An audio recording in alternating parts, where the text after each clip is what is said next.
Hello and welcome back to the Across the Pod NFL podcast for episode 2 out of 32 of all of our team season previews prior to the 2024 NFL season. And this time, this team we're doing is the Atlanta Falcons. And with me, of course, our resident Falcons fan back with me today is Rob Monk. Rob, how are you? Yeah, I'm good, thank you, Andy, and thanks for asking me to come on. I appreciate it. Always good fun. So, how are you? I'm all good, mate. All good.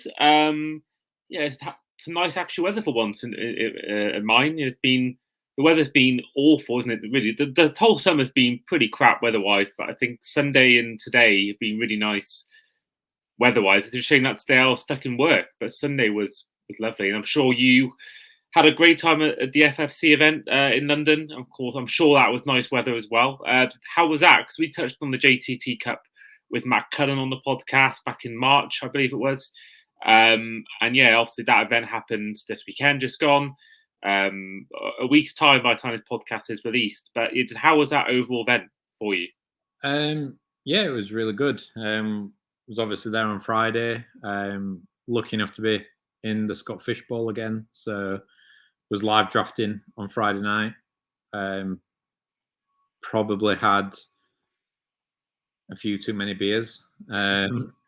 So I don't think it really impacted my drafting too much. I'm pretty happy with how my team looks on that, but I felt horrific on Saturday morning. But yeah, then the UKFFC event was really good fun. A lot of people there, they enjoy playing fantasy football, probably bordering on addicts, quite a lot of them. But there was, a lot of good speakers on talking about a lot of different topics. That was really insightful and good chance to meet some people. So yeah, and raising money for charity as well. So yeah, really good. It all goes towards a good cause. And of course, Rob, you are one of the members of our charity league. We're doing it once again this year. Really good pot so far. We're almost at double what we had the entire of last season. And I think it was spreading them out across two different leagues. You got the Listeners League and the Guest Leagues. I think it's about £100 so far on the Listeners League and about £180, £200 then on the guest one. So yeah, it's going to be a good one. Now, quickly want to touch on as well. What kind of team did you draft? Do you remember what team you drafted at the event on the weekend? What for Scott Fish Bowl? Yeah. I can quickly do a run through. Let me have a look. Curious what you've gone for. Also, I met you for the first time in person last year at the event. Got to meet you there, and we obviously drafted different leagues, but we were in the same. Were we in the same league last year in the live draft we did in person? Was that? So yeah, the two drafts that go on. There's the Scott Fish Bowl, which is the biggest charity league in the world with like 3,000 people or something, and then there's the UKFFC draft, which is sort of on the day, which is just everyone that's got a ticket gets in there. So which one do you want to hear? How I drafted the Scott Fish Bowl or the UKFFC one? Give me both. Let's go both. Might as well go for it. Okay, so I'll not run through the entire team, but drafting from the 9th spot in Scott Fish Bowl, I got Bijan Robinson in the first round. Nice. CJ Stroud, Jonathan Taylor, Mike Evans, Rashad White. Maybe the beer might have influenced taking TJ Hawkinson in the 6th with the injury that he's got. But then I got Matthew Stafford, Keenan Allen, Calvin Ridley, JJ McCarthy, Cole Kmet, Jameson Williams, Jerome Ford.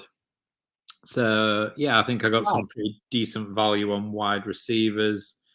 Probably took TJ Hawkinson probably way too early based on his injury, but I think if he can come back at some point and I can struggle through till then I'll be pretty happy. And then the UKFFC one that's literally just finished drafting now.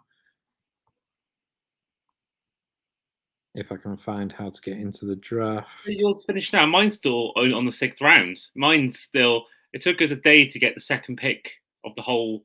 Like I'm in the Tom Jones division of the FFC leagues, and we're still. Is that the JTT one that you're in on that one? Yeah. Right, yeah. So JTTC, that's not finished yet. Let me have a look at that. Okay, I thought you meant that one.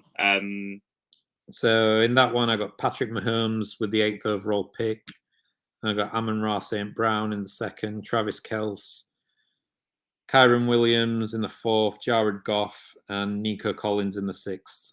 Nice. I'm just curious about as well. You took Robinson with the 8th pick as well in the other draft, and just think about the kind of method people are going with, because you'd think if you had Mahomes available in both, you would take him. But then different leagues have different rules, so I'm just curious how to the reason why Robinson in one and Mahomes in the other. Well, Mahomes had gone way earlier in Scott Fishbowl, I think. I was surprised that Mahomes dropped as low as the 8th pick in JTTC. So, yeah, grabbed him there, and yeah, pretty happy with how that one's going so far. So I no doubt mess up somewhere in the middle of the draft like I normally do. Well, it might sound like your front office, your drafting is a lot better than the Falcons was this year. I mean, we're going to take out, for reasons you'll find out in a minute, we're taking out 2 players from the list. But in terms of the overall Falcons ins and outs, Matt Ryan came back. He signed a 1-day contract to retire. But Darnell Mooney came in. Another wide receiver, Darrell Hodge, was originally released, but then he came back. Rondell Moore came as an exchange with Desmond Ridder via a trade. He went to the Cardinals. You re-signed the likes of Eddie Goldman, and Pitt got a 5th-year option. The outs include tight end Johnny Smith, who came to obviously my team, the Dolphins, after Calais Campbell. Jeff Okuda's gone, Bud Dupree, Cordell Patterson, Matt Collins, and Van Jefferson, to name a few.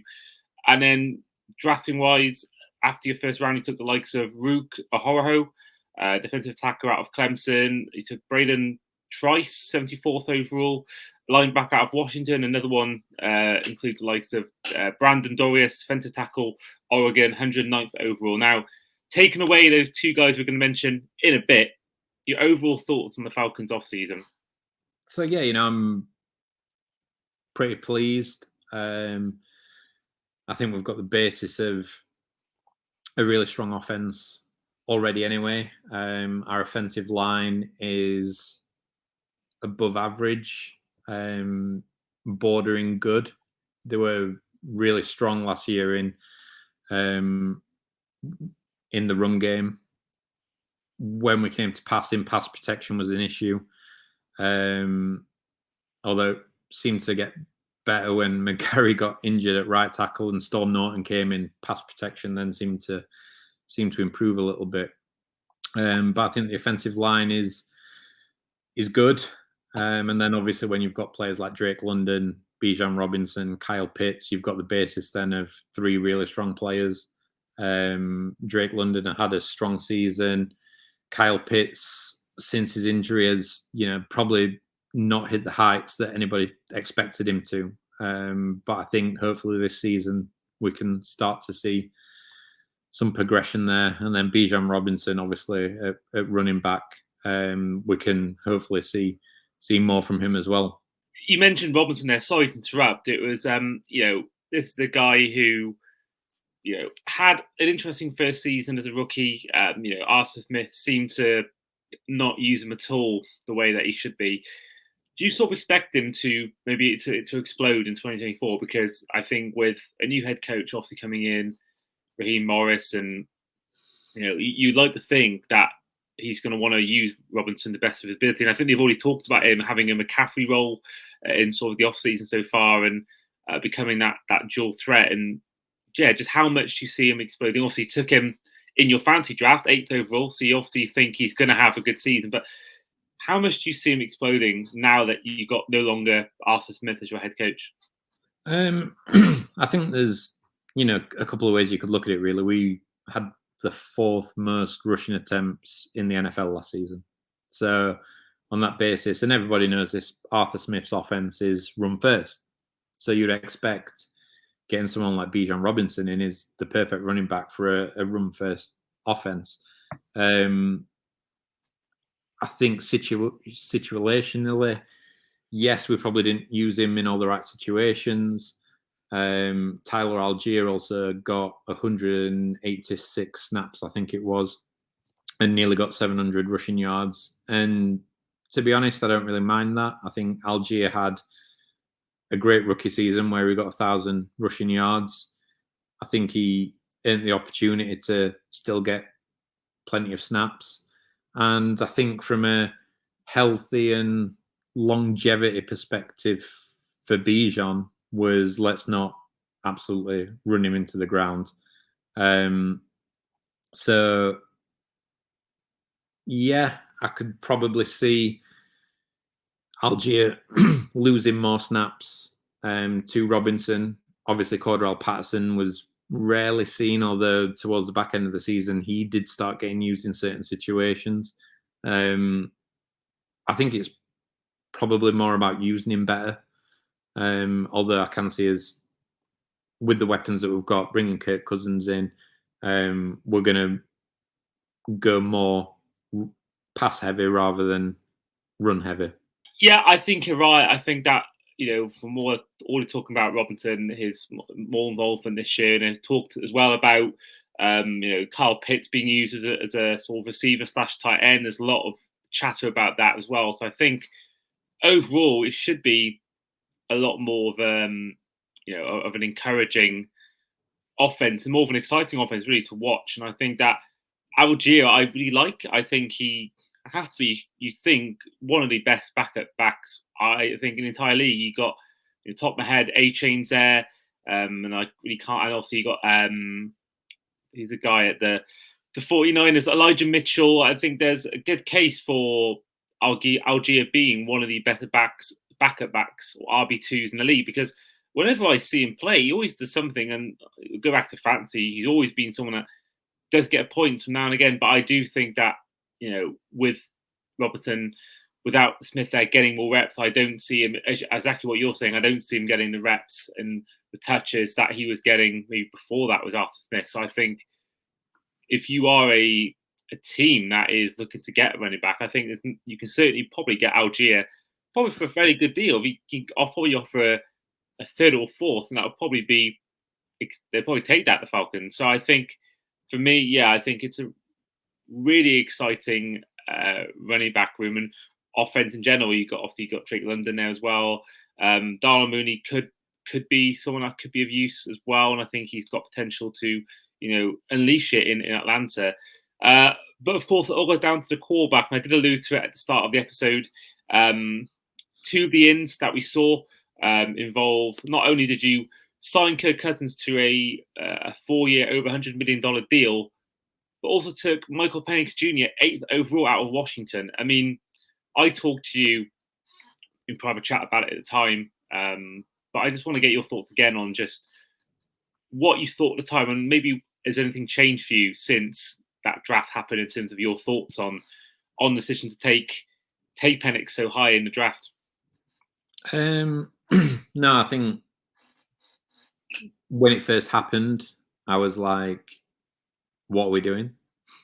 My first initial reaction was not good. I don't think many Atlanta Falcons had a positive reaction to the pick. I think when you look at Latu and Dallas Turner still being on the board there, and edge rusher is something that Atlanta have been crying out for. And, they slipped further than most people probably thought they would do. And I think when you look at, we could have traded back. There was apparently interest from teams to move up to the number 8 pick for us. I think because they thought we're looking at an edge rusher, potentially a cornerback that, we would be happy to move back. We could have picked up some additional draft capital doing that. And I think when the ownership and general manager and head coach coming out and saying, we've signed Kirk Cousins, we think this roster is ready to win now. I mean, whether it is ready to win now is another discussion. But if as an ownership and front office you're committing to win now, why would you take somebody at quarterback at number 8 who's going to sit on the bench for 2, 3, 4 years when you could get somebody in like Latu or Turner who could contribute heavily from day one? And I think that was the biggest thing for me, is sort of the mixed signal. Are we winning now, or are we've taken a quarterback with 8th pick in the first round that's going to sit on the bench behind Kirk Cousins on a massive contract, and he's not going to be ready for 2-3. Well, whether he's ready or not, he's not going to get an opportunity for 2-3 years. So yeah, it's a bit of mixed signals between winning now and preparing for the future. Now, Kirk Cousins is coming off a really bad injury. Maybe it's an insurance policy. But I also understood what the front office was saying about quarterback hell. So we lose Matt Ryan. Suddenly then we've got Marcus Mariota, Desmond Ridder, and Taylor Heineke. And I don't think anybody had huge expectations for Mariota. People probably thought Desmond Ridder could have potentially worked out for us, but it was quite evidently clear early on that he wasn't going to.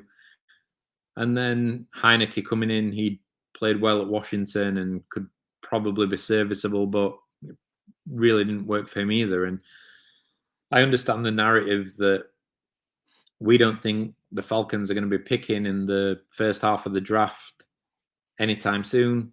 So if in 3 to 4 years Kirk Cousins' contract is up and we let him go, or he retires, or whatever that looks like, how are we going to get back into the top 3 or 4 picks to be able to get one of the top quarterbacks? Are we going to have to wait until the rear end of the first round, or take a punt on somebody in the 3rd round like we did with Ridder, or hope that there's a starting caliber quarterback in free agency there? And nobody knows what that landscape's going to look like in that time. So the thought process was, well, rather than risk quarterback hell, let's grab a guy now who in 2 to 3 years we're confident can be a good NFL starter.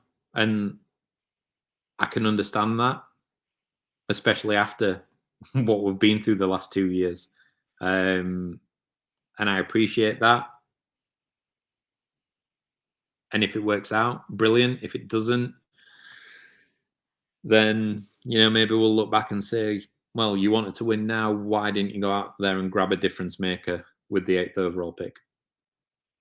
Yeah, I think there's definitely, 2 sides of the coins, because, on the one hand, you look at the fact Penix is already 24, and, by the time you're 28, 29, by the time, by the time his sort of time comes to start as an NFL starter. But that doesn't mean we've seen quarterbacks now last until they're 38, so you can still have a good 9-10 year career in the NFL. I mean, Steve Young was a backup for years in Montana. I believe, looking at the stats now, I believe he would have been 30 when he made his first start with the Niners, first year starting with the Niners. So I think I could be wrong on that stat, but I think that's an example where you can win. And I think you see certain quarterbacks where they're put into the limelight year one as a rookie in a really bad team, bad situation, and then just within 2-3 years they're sort of almost done as a starter. I think you look at like the Bo Nix this year, who could be, and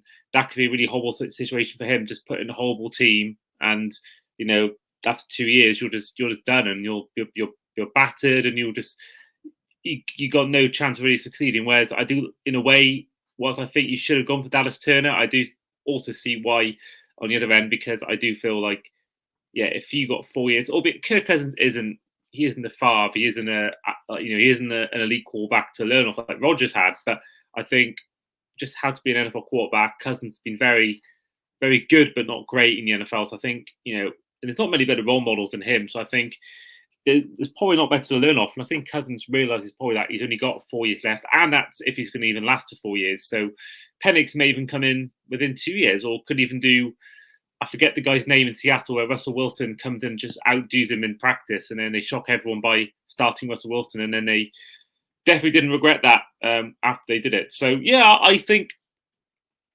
it seems stupid at the time, but then I've seen so many videos where they're criticizing the Patrick Mahomes pick, or they're criticizing the I'm trying to think of the one top of my head, but there's so many draft videos and drafts, pre-draft mock drafts and post-draft talk where they're criticizing players or praising them. Their careers go the other way. So I think just because it seems a reach doesn't mean that it's going to be a bad pick come time you start. So you never know. You just never know. And I think that, it could be, it's either going to be one you really regret, or you're so glad you did. And I think it's no real middle, I don't think, between those two options. Yeah, I mean, I'll go back to it. I don't want to keep going over old ground, but if we were picking at 8 and thinking our roster's nowhere near, if the front office were coming out and, I'm not saying the Falcons now they've got Kirk Cousins and are going to win the Super Bowl, but if they're at least going to want to be perspective and they're looking at the NFC South landscape and thinking we should win this division and then we're getting the playoffs and anything can happen. We're only 1 or 2 pieces away from being really competitive. Then why would you pick a backup quarterback at number 8 when you could go out there and get a difference maker? And so that doesn't stack up to me. Whereas, if they were saying the roster's a long, long way off and we're going to be 2 or 3 years away from being competitive, then it makes it more palatable. But on the age aspect, I've read a lot of people saying he's going to be 27, 28, 29 when he gets his first start. As you said when you first started, touched upon the age thing. Quarterbacks now can play till they're 38, 39, 40 if they stay fit and they're good enough. So if we could get, 10 years out of him, then at a high level, then it'll be worth it.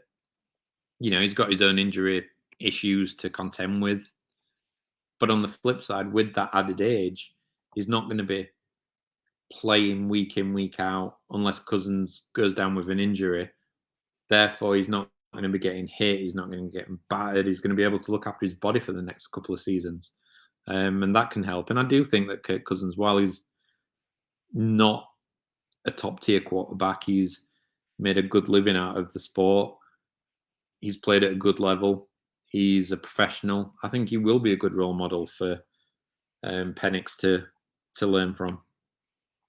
Absolutely. And I think you look at, I'm not suggesting for a minute he's going to win MVP, but you look at the last winners of MVP, Lamar Jackson, Mahomes, now and Rodgers. The last 3 players to win it since 2018, both won a couple each.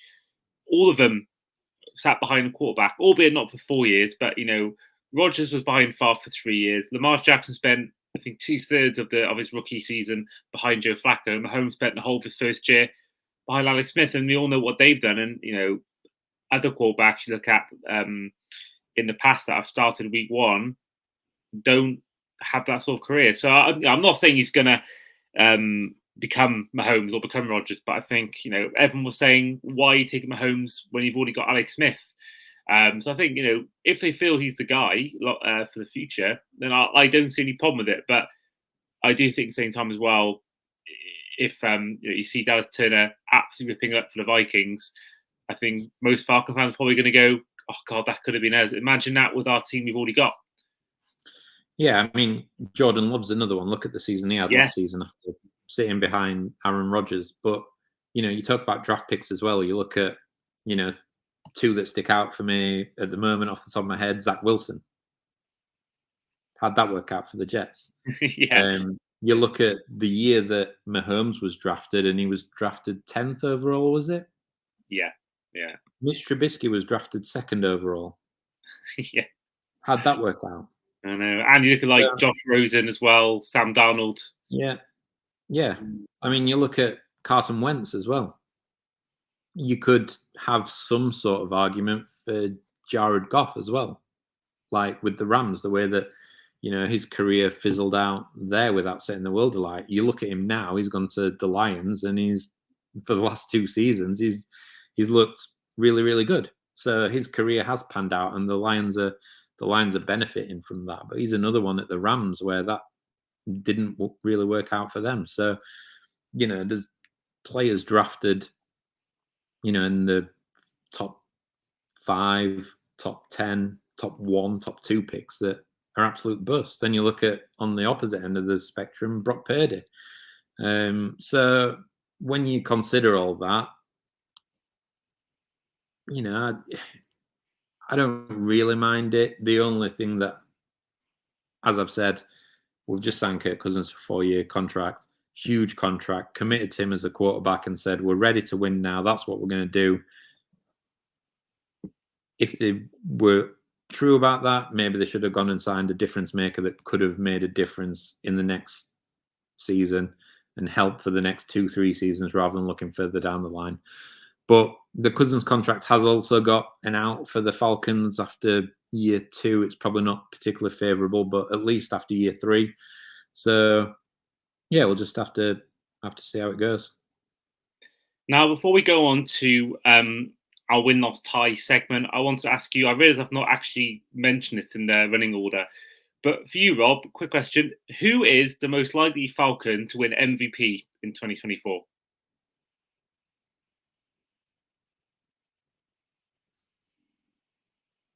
Bijan Robinson. Really in on him. I love that. I love that a lot. Yeah, we talked about it in the last episode about the last time. Obviously, we all know the last time a non-quarterback won it was Peterson in 2012, and he said Myles Garrett, Dan, for his pick. And looking back at that, the last time a non-offensive player won MVP was Lawrence Taylor in '96. I mean, it just goes to show, and obviously, it goes to show just how much offense is favoured these days. And the fact that, yeah, you've had no non-quarterback win it since 2012, I think it's crazy. I mean, I think Tyreek Hill, McCaffrey were legit contenders last year, and I think Derrick Henry was going to win it, I think, before his injury in 2021. So, yeah, I think I personally would go maybe someone like, it probably is most likely Kirk Cousins because of the quarterback thing, but I do think maybe even someone like a Drake London or even a real long shot like Jesse Bates or something like that. But I think, I think it's hard to find. Yeah, I think it's hard to really go against Paulie Robinson or Cousins, but I think, yeah, that's some dark horse shouts. Yeah, I mean, things like MVP are heavily weighted in quarterbacks' favors. I mean, offenses, go on fire and rack up loads of points. So is the quarterback that's going to get the bulk of the credit for that, as we know. But yeah, I mean, I don't see Kirk Cousins winning it, but I think Bijan Robinson's probably I don't think he will win it, but the question was most likely to. So that's my pick. Great stuff. Now, heading on to our win-loss tie segment, same section we had all of last season as well, where each guest predicts their record by going through each game and answering each game with a win-loss tie answer. Now, the Falcons last year finished 7-10. You also came on last year for your prediction back then. Do you by chance remember what your prediction was last year, record-wise? 10-7? It actually was, yeah, 10-7. So Dan came on for the Browns one, and he did have it bang on last year. He predicted the same amount of wins and losses, so a bit off, but it could have been a lot worse. You could have gone 13-4, like title game, Super Bowl kind of thing. So I think, yeah, you could have gone that way. It was pretty. My predictions were, slightly off. I would say there's going to be some variance with. I'd say you would hope if you're doing a decent job, 2 games or something like that. Either way, but yeah, I mean, last season the Falcons definitely lost, I think, 3 games that they were in a really strong position to win and should have won. The Vikings one sticks out because I travelled to Atlanta to watch that, and we should have won and threw it away to Kirk Cousins and the Vikings. But yeah, never mind. I'm sure that we will do much better this season. You actually mentioned that. I actually meant to ask you about this. I mean, I talked to you about it at the time and asked you how it was, but cool, yeah, since you last came on the podcast, you've been to see your team play in Atlanta. You've been to Mercedes-Benz Stadium. How was that experience for you, just to go out and experience that stadium? Incredible, absolutely incredible. It's an absolutely awesome stadium. Incredible architecture, great views everywhere. Definitely somewhere that I wanted to get to. Was lucky enough to do it last season. Definitely want to go back. Did the booked on the stadium tour on the Monday after the game, so it was a bit of a letdown after losing the game on the Sunday, but just a great place. And I know you've been as well yourself. Like the pricing there is ridiculously cheap. I know Dan Hughes had been to the Buccaneers the week before and paying $18 for a beer, and it was $7 at Mercedes-Benz, which is, bars in Atlanta were $6-7. They say that, they try and make it affordable for people. There's a few franchises in there which are, a little bit more expensive, but they also do their own in-house food where you can get nachos and hot dogs and pizza. And they say that their aim is you can feed a family of 4 for under $30. And you could definitely do that. I couldn't believe how cheap it was. So the facilities were brilliant. The views were brilliant. The stadium was brilliant. The pricing was brilliant. It was just awesome.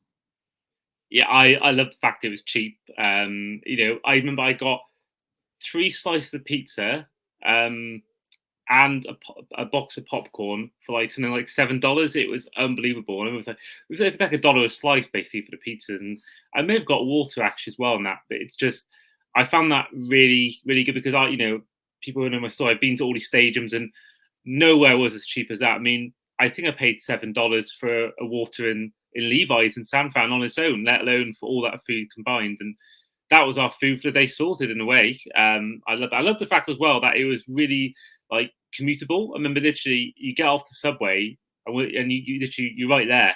You're right there. So I found that was really good because I've been to some stadiums where it's an absolute trek to get to or get out of. I mean, mention their Levi's, that was a trek to get out of. Hard Rock Stadium's really nowhere near a subway. And there's some are so good, like MetLife was good, but there's so many stadiums where this goes for any sport. You think about going to any sort of football game. If you take away Newcastle and Cardiff and Millennium Stadium, most stadiums in the UK, they're not in the city. They're just like in the sticks somewhere. Like Twickenham is in rugby, or Old Trafford is. Anfield isn't exactly in the city. Whereas I found that you're getting off the subway. And if you like basketball, straight away there's the Hawk Stadium opposite you. Then you walk literally a minute to your left and you're right there. So I found that as a stadium logistically, I thought it was one of the best logistically because cheap food, easy to get to. I thought overall, it's had a lot to be commended for. I'd say that stadium. Yeah, no, definitely was. Everything about it was great, and we'd been drinking since relatively early when we got to the stadium, and I think it was halftime. My girlfriend said, I just fancy a soft drink, and you could get a soda for $3 or $5 if you wanted a plastic souvenir cup, and it was free refills. That's amazing. Because again, sometimes beers, as you saying, $18 is outrageous. I mean, it's bad enough that it's it's £8-9 nowadays in the UK, let alone $18. That's insane. Well, the week after, I went to see the NHL in Nashville, and that was $16 for a can inside there. Just ridiculous. I mean, I love Nashville as a place, but that's taking the mick. As well, I love the. I don't know whether you. I'm guessing you tailgated before. Did you tailgate before the game, or did you just go to bars? No, so we went to the tailgate and had a few beers in there and just wandered around and experienced it all, which was pretty good. Although I wasted a bit of time because I was trying to find the huge Falcon statue and started right next to it but didn't see it, so walked the entire circumference of the stadium until I got back to it. So yeah, my girlfriend wasn't happy about that either. She was like, we started here and it's right next to us. But yeah, it was the whole atmosphere and vibe was, even from our hotel we had to walk a little bit to the subway, and then people were there and just like literally stopping you and saying rise up, and which is a bit awkward, I think, when all these Americans are just like rise up and you're like yeah. Literally everybody was stopping us and could tell we're English and saying, oh, you want to go that way and stuff like that, and helping us out. So yeah, it was really good. Oh, amazing. And I love as well the fact that I don't know whether you saw it before the game because you might have been tailgating at the time, but I remember I we got into the stadium, and there's like an open plan bit where you can literally just watch the players warm up. I remember just watching Justin Herbert just warming up, and I love watching players warm up. It's a bit of a thing of mine. I love seeing how players prepare themselves before games. It's good for any sport, to be honest. But I just love that fact you could go in a bit closer to where your seat would be, just get to see all the players, warming up and doing their thing.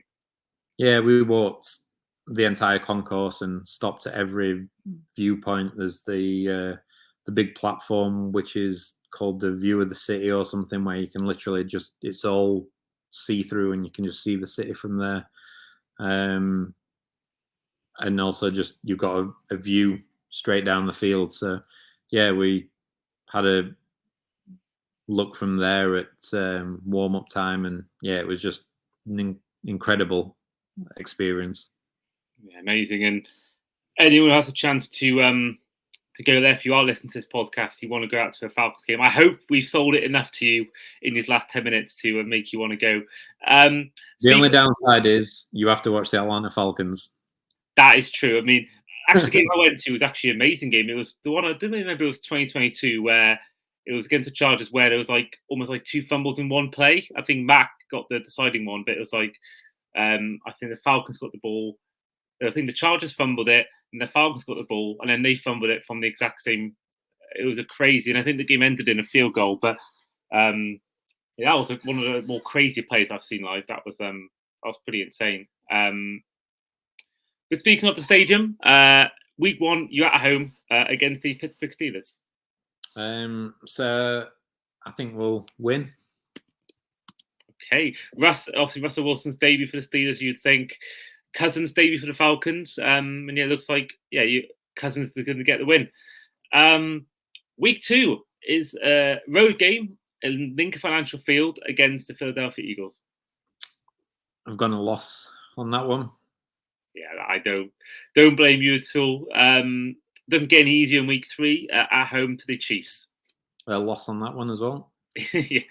Not the best start here, but you may make up for it in week 4 as you have a home game against the Saints. Definitely a win. Week 5 is the you and Dan Hughes grudge match as you take on the Buccaneers at home. A win. Okay, and then week 6 is a road game against the Carolina Panthers. A win. Okay, and then week 7, you're back at home, but this time against the Seattle Seahawks.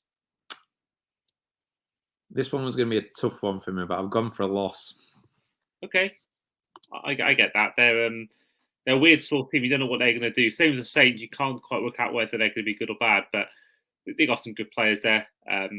Weird with that Pete Carroll. That's going to be strange. I know he's still there technically, but it'd be weird seeing a different head coach there because my whole time watching the NFL, he's been head coach of the Seahawks. So that's going to be a really, really odd viewing for me. I love Seattle, so I've always had a little bit of a soft spot to the Seahawks. Week 8 against Buccaneers again, but this time on the road. So I've split it between us, so I've gone loss on this one. Okay, and in week 9, you're at home to the Dallas Cowboys. A loss. Yeah, that is absolutely fair enough. Week 10, you're up against the Saints again, this time on the road. Win again. And then week 12 is against, or week 11, I should say, is against the Broncos on the road. Win. Yep, I think they're going to be one of the worst teams this year. Week 12 is a bye week, so week 13 is at home against the Chargers. Loss. Oh, after a bye week, that's interesting. Week 14, you're traveling to Minnesota to take on the Vikings. Win. Then you're up to Vegas, baby, against the Raiders on the road. Another win. Okay, and then week 16, currently the team occupying Hard Knocks, a home game against the New York Giants. Another win. The wins keep on coming here in Atlanta. Week 17, your final road game of the regular season, you're taking on the Commanders. A win. And then week 18, your final game is at home against the Panthers. And what's it going to be? So, win. It is. So in total, you've got a 12-5 record as your prediction. That's The optimism is really there to see. 11-6. I counted 1, 2, 3, 4, 5. So I had lost against the Eagles, Seahawks, the Buccaneers, the Cowboys, and the Chargers. And the Chiefs. Oh, I put a W. Apologies. 11-6, which is, I think, I'm not that optimistic. But you would think with that, especially in your division, you would make the playoffs with 11-6. How far do you think you'd get in the playoffs if you were to make it? Not very. Yeah, it'd just be nice to be back in the playoffs. Just get there, even if it's just the one game. I don't think we've got enough of a pass rush threat. I think we're weak at cornerback. That is somewhere that really could have done with addressing. Offensively, I think we're okay. There's probably not been a lot of love for Rondale Moore and Darnell Mooney, but they're two players that I really like, and I've really liked them since they joined the league. So, I think coming in, they can contribute behind Drake London. I think if Kyle Pitts can get going, if Bijan can get going, I think we're fine offensively. It's just defensively, like I say, a lack of pass rush and the cornerback situation. I think that probably down the stretch likely to hurt us potentially. Yeah, interesting.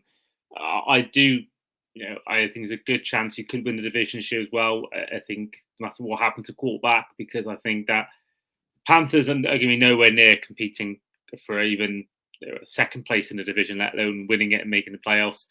I think the Saints are a bit in limbo there. Like they just scream 7-win season at the moment. And then I do worry about the Buccaneers without Dave Canales. He seemed to fix that offense. But I think any team who's got Mike Evans on their team has a chance of winning it. So I think it will be between yourselves and the Buccaneers for that division. And I think it's one of the more, probably not the strongest division in the league, but I think sometimes that makes it. I quite enjoyed it last year when all four teams were fighting it out for the division with just 7 wins and 6 wins. It was I quite enjoyed that, if I'm honest. So hopefully it's more of the same, and you'll be hoping that it is the Falcons who take home the division this year. So this has been our second episode of our season previews, our Falcons season preview with Rob. And Rob, you've been on many times before, but for those who haven't yet come across you, how can they find you on socials?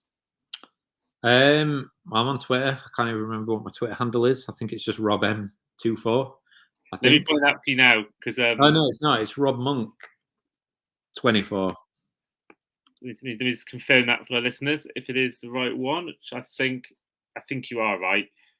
At Rob Monk 24. So do go give him a follow if you want to connect with him on socials. I'm definitely not worth following though. I barely tweet at all. I just just a lurker rather than a tweeter, really. Yeah, fair enough. If you still want to follow him even after that glowing reference, then you're more than welcome to. This has been our Falcons season preview for the 2024 campaign, and we will see you guys for our next season preview. Take care. Thanks, Andy.